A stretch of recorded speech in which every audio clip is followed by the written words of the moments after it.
Hi guys, welcome to our fact zone. நம்ம last வீடியோவில் சிவனின் மூன்றாவது கண் பற்றின செய்திகளெல்லாம் பார்த்தோம். ஸோ அதுக்கு தொடர்ச்சியான வீடியோ தான் இன்றைக்கி நம்ம பார்க்க போகிறோம். ஸோ வீடியோ ஸ்கிப் பண்ணாமல் பாருங்கள், இன்றைக்குமே வீடியோ ரொம்பவே இன்ட்ரெஸ்டிங்காக இருக்கும். ஸோ இப்போ வாங்க நம்ம வீடியோக்குள்ளே போகலாம்.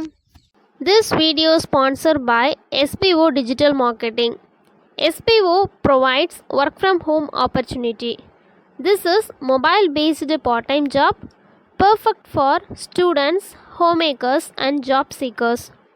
If you want more information, link in description, check it now. Skip பண்ணாதீங்க, பெரிய தப்பு. தினம் 300 ரூபாய் சம்பாதிக்க அரிய வாய்ப்பு. இன்ஸ்டாகிராம், ஃபேஸ்புக் பயன்படுத்த தெரிந்தால் போதும் content post and content publishing மூலமா தினம் 300 ரூபாய் சம்பாதிக்கலாம். இந்த வேலை செய்ய 5 நிமிடம் போதும். Work training support, group communication support, all language customer live chat support, முக்கியமா சொந்தமா ஒரு பிசினஸ் ஸ்டார்ட் பண்ற அளவுக்கு உங்களால கற்றுக்கொள்ளவும் முடியும், சம்பாதிக்கவும் முடியும். இந்த வேலை வாய்ப்பு வழங்குவது 5 வருடத்திற்கு மேல ரன் ஆகிட்டு இருக்க நம்ம தமிழ்நாட்டு company school of business organisation private limited. மேலும் விவரங்களுக்கு டிஸ்கிரிப்ஷன்ல கொடுத்திருக்க நம்பருக்கு வாட்ஸ்அப் பண்ணுங்க. சிவனின் மூன்றாவது கண் என்று ஆன்மீகத்தில் கூறப்படுவதை நவீன அறிவியலின் ஒரு பிரிவினர் பிணியல் சுரப்பியுடன் ஒப்பிடுகின்றார் அப்படின்ட்டு நம்ம லாஸ்ட் வீடியோவிலே பார்த்தோம். ஆன்மீக அனுபவத்தின் மூலக்கூறு பிணியல் சுரப்பியில் சுரப்பதாக கருதப்படும் ஒரு இரகசியமான மூலக்கூறு தாங்க DMT. சடங்கு ரீதியான ஆன்மீக பயணங்களை நிகழ்த்த இந்த மூலக்கூறானது காரணமாக இருக்கிறதாக சொல்லப்படுது. ஆழ்ந்த தியானத்தில் நம்ம இருக்கும்போதும் சரி, இல்லை பிறக்கும் போதும் இறக்கும் போதும் இந்த DMT சுரக்க வாய்ப்புள்ளதாக ஆய்வுகள் கூறுகின்றன. மூன்றாவது கண் விழிப்படையும் போது இந்த சுரப்பியின் செயல்பாடு உத்வேகம் பெறுவதாகவும் கருதப்படுது.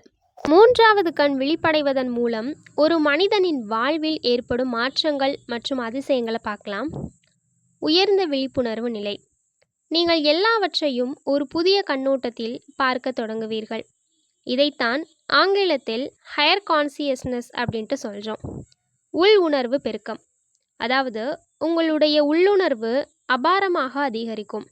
எதிர்காலத்தை பற்றிய தெளிவான பார்வையும் எந்த ஒரு முடிவையும் எடுக்கும்போது ஆழமான ஞானமும் உங்களுக்கு கிடைக்கும். மனத்தெளிவும் அமைதியும், அதாவது மனதை அழுத்தும் குழப்பங்கள், கவலைகள், பதற்றங்கள் அனைத்தையுமே நீங்கும். மனத்தடைகள் நீங்கி ஆழ்ந்த அமைதியையும் தெளிவான சிந்தனையையும் நீங்கள் உணர்வீங்க. உண்மையை அறிதல் அப்படின்னா இந்த உலகம் ஒரு மாயை என்ற புரிதலையும் தாண்டி நிஜம் எது, நிழல் எது என்பதை பிரித்தறியும் ஆற்றல் நமக்கு கிடைக்குங்க.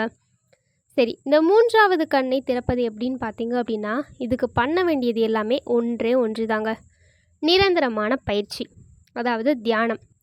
தினமும் தவறாமல் தியானம் செய்வது பிணியல் சுரப்பியை தூண்டுவதற்கான சிறந்த வழி.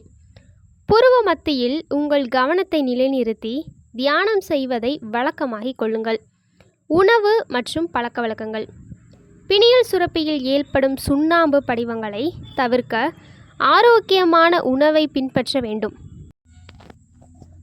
சிவனின் மூன்றாவது கண் என்பது நம் ஒவ்வொருவருக்குள்ளும் இருக்கும் ஞானத்தின் திறவுகோள்தான். அது அண்டத்தின் ஆற்றலை நமக்குள் கொண்டு வரும் ஒரு கருவி. எனவே மூன்றாவது கண் என்பது புராண கட்டுக்கதை மட்டுமல்ல, அது அறிவியலால் ஓரளவு விளக்கப்பட்டு ஆன்மீகத்தாலும் புராணமாக உணரக்கூடிய ஒரு மகத்தான உண்மையும் கூட. உங்களுக்கு யூஸ்ஃபுல்லாக இருந்துச்சுன்னு நினச்சிங்கன்னா இந்த வீடியோ லைக் பண்ணிக்கோங்க. இதே மாதிரி பல இன்ட்ரெஸ்டிங்கான வீடியோ பார்க்கணும் அப்படின்னா நம்ம சேனலை சப்ஸ்கிரைப் பண்ணிக்கோங்க. தேங்க்யூ ஃபார் வாட்சிங்.